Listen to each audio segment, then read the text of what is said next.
Jennifer Mendyka here with your daily 60 seconds of biblical inspiration for your day. Today I am going to read from 1 John chapter 4, verse 19. We love him because he first loved us. That's a pretty simple scripture. It's not hard to understand. We love him because he first loved us. I got to thinking about the motivation for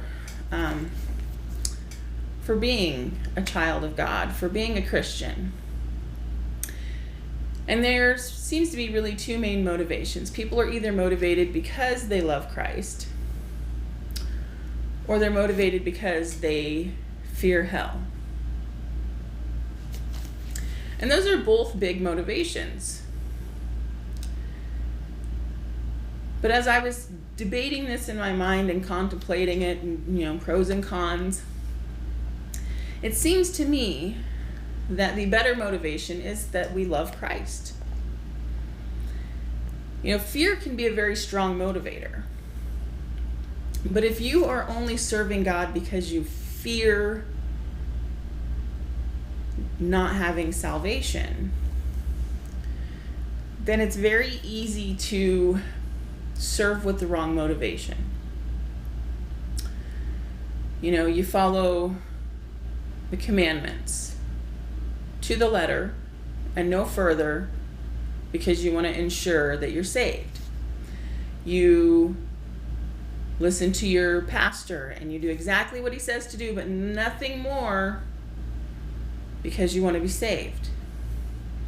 You might listen to or read a teaching or through Bible study determine that you need to follow some holiness standards. And so you follow those standards to the letter, but no more because you're just doing the bare minimum. And serving God out of a fear of what will happen in eternity, that leads to legalism.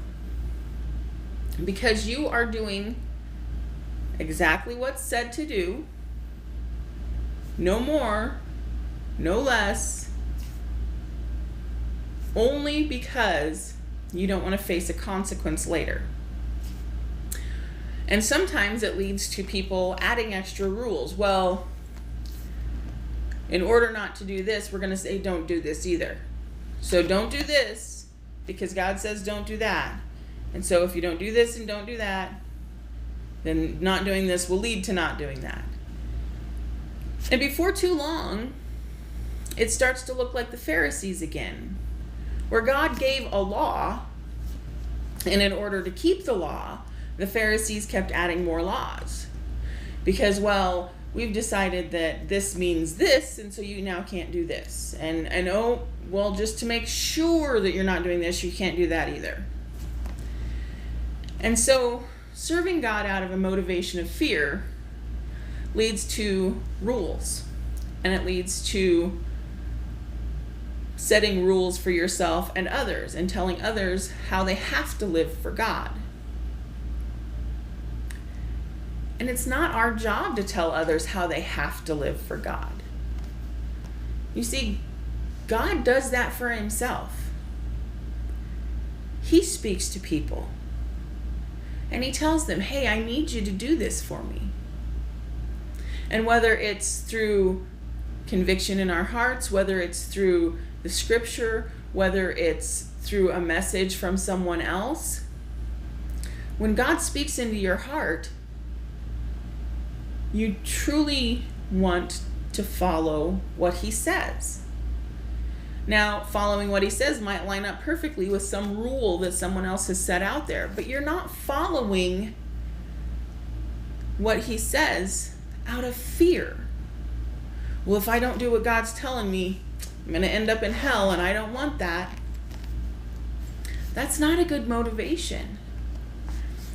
We need to teach people about the good things of God. And we need to bring them into a love of the Lord before we worry about telling them all the rules. before we worry about telling them what they can and can't do based on what God has spoken to us, we need to teach them to love Him. Because if they love Him, they're going to do things above what we could even put as restrictions on them because they love Him and they want to please Him. Too many times we try to motivate people by fear. Well, do you want to be saved? How about, I have somebody who is so loving. He loves me so much that no matter how much I screw up, He loves me. And all He asks in return is that I love Him. Because if you love the Lord, then everything you do is geared toward pleasing Him. So if we start teaching people love before we teach them fear, we won't have to worry about teaching them fear, because fear won't be a motivator. Love is such a strong motivator. Have you ever heard someone sacrificing their life for someone else because they were afraid of the consequences of not saving that person? I don't know if I've ever heard a story like that. But what you do hear all the time is people who have sacrificed themselves to save someone else because they loved them. Because they loved them, they gave their own life to save someone. Love is the best motivator ever. We need to teach people to love the Lord. And the Lord will teach them what they need to do to follow Him. Teach love. Teach love. Have a wonderful day. God bless. Goodbye.